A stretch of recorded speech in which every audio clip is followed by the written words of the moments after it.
Olá, pessoal do simpósio de verão de bioinformática, verão-inverno, mais ou menos, né?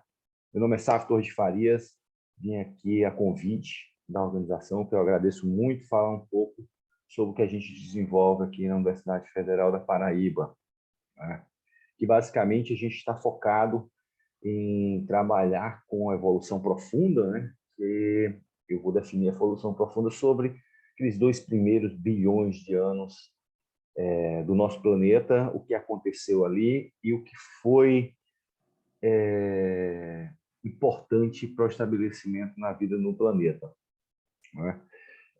Então, é basicamente um estudo de tentar reconstruir as primeiras formas de vida, as primeiras rotas metabólicas, como agiam as primeiras enzimas e como elas se estabeleceram, que deram origem a toda essa diversidade que a gente tem hoje, tá? Estudos de origem da vida, eles são recorrentes na humanidade, né? Na verdade, essa questão sobre a origem da vida era muito recorrente. Todas as culturas têm uma pergunta e tem um mito de criação sobre a origem da vida, mas cientificamente, com um olhar mais crítico, baseado no método científico, que a gente conhece, esse método científico seria o método científico moderno, a gente tem uma estruturação do conhecimento a partir dos trabalhos de Darwin, mas os primeiros estudos sobre a origem da vida, sobre essa evolução profunda, eles começam ali na década de 1920, com os trabalhos do Oparin, né? O Oparin dá início a uma revolução, né, que a gente e abre um novo campo que a gente chama química pré-biótica, né, que tem um reforço muito grande, ganha uma expressão no campo científico muito grande a partir de 1953, com os trabalhos do Stanley Miller, de simulação de atmosfera primitiva, e nessa simulação ele consegue, a partir de compostos muito simples, que deveriam estar presentes nessa atmosfera, ele consegue sintetizar aminoácidos. Então, é uma primeira evidência muito forte de que condições primitivas da Terra poderiam formar os blocos de construção da vida, tá? É interessante notar que esses primeiros estudos eles eram basicamente tentavam, né, basicamente reconstruir as condições da Terra primitiva em laboratório, os gases, os líquidos que estavam ali, e a partir e simulando condições de temperatura, pressão, tentar simular as reações químicas que deram origem a essas moléculas. Então, essa corrente de pensamento ela é muito interessante, ela vai se desenvolver bastante a partir de 1953. Né? Em conjunto com essa linha, a gente tem também em 53 a descoberta da estrutura do DNA, o trabalho do Watson e Crick, e aí tem o florescimento da biologia molecular. A gente começa a olhar para os sistemas biológicos na sua intimidade, vamos dizer assim, a gente desnuda a célula e começa a olhar os sistemas biológicos na sua intimidade.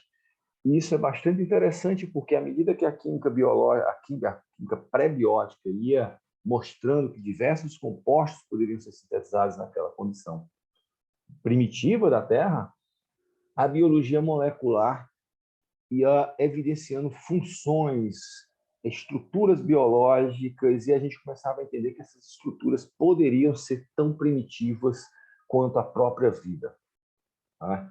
Então, a gente caminha com essas duas coisas. Um passo bastante importante nesse sentido foi dado no início da década de 80, com a descoberta dos RNAs com atividade catalítica.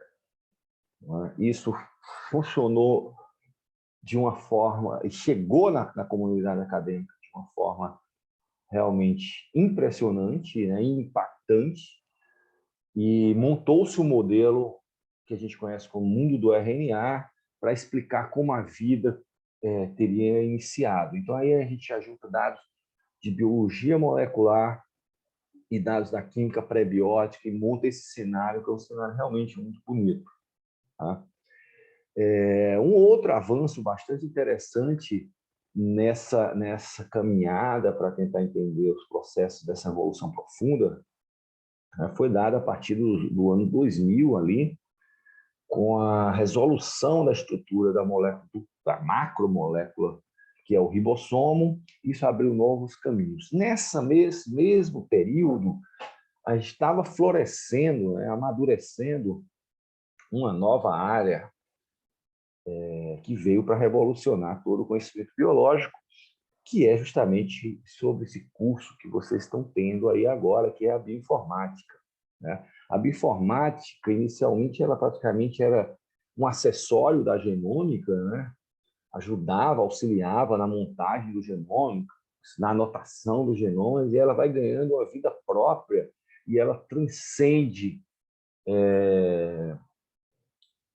a mera anotação de genoma, não que não seja importante, é extremamente importante, né? A montagem de genoma, mas ela ganha uma vida própria, ela começa a trabalhar com diversas outras partes da biologia, e hoje praticamente é impossível a gente pensar uma biologia moderna sem pensar em um auxílio da bioinformática. Não poderia ser diferente no campo da origem da vida, porque a bioinformática ela trouxe ferramentas novas que possibilitaram que a gente tivesse novos olhares sobre o sistema biológico, né? Então, também a gente consegue, hoje em dia, através de genômica comparativa, tentar reconstruir qual seria o genoma primordial da primeira célula, por exemplo. A gente consegue, a partir de análises comparativas de estruturas, tentar deduzir quais foram as primeiras partes de uma molécula, por exemplo, tão importante quanto o ribossomo, ou como enzimas, por exemplo, da via glicolítica, quais foram as primeiras rotas que se estabeleceram no sistema biológico. A bioinformática hoje fornece ferramentas que a gente pode utilizar para tentar inferir processos que ocorreram há 4 bilhões de anos no nosso planeta. Tá? Então, a gente tem ganho bastante conhecimento, né, com as ferramentas de biologia, de bioinformática, biologia computacional, né? E hoje a gente tem conseguido montar novos cenários, tentar construir rotas metabólicas, a gente está entendendo muito mais sobre como é que foi a evolução das enzimas, a gente está tentando inferir como é que os genes surgiram, quais foram as primeiras partes dos genes. Então, e tudo isso era meio que meramente teórico antes do desenvolvimento da bioinformática. Então, ferramentas hoje como, por exemplo, a construção de sequências ancestrais, modelagem de proteína, modelagem estrutural de RNA, experimentos de docking molecular, que a gente pode reconstruir sequências ancestrais, estruturas ancestrais, e ver se essas partes ancestrais elas conseguiam interagir, e a partir daí a gente consegue inferir processos que ocorriam no início dos sistemas biológicos. Então, a bioinformática realmente ela revolucionou e ainda está revolucionando. Cada dia, cada ano, novos métodos são refinados, o custo computacional ele cada vez mais fica mais em conta, então a viabilidade de estudos de alta performance ele cada vez fica mais acessível a diversos grupos, e isso realmente está causando uma revolução em como a gente analisa os sistemas biológicos. E vocês estão tendo uma oportunidade maravilhosa aí de se aprofundar nesse tema. Tá?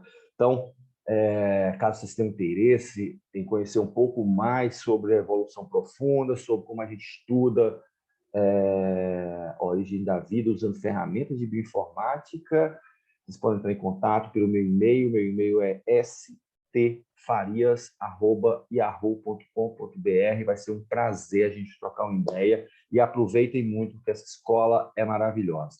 Obrigadão e um beijo a todos.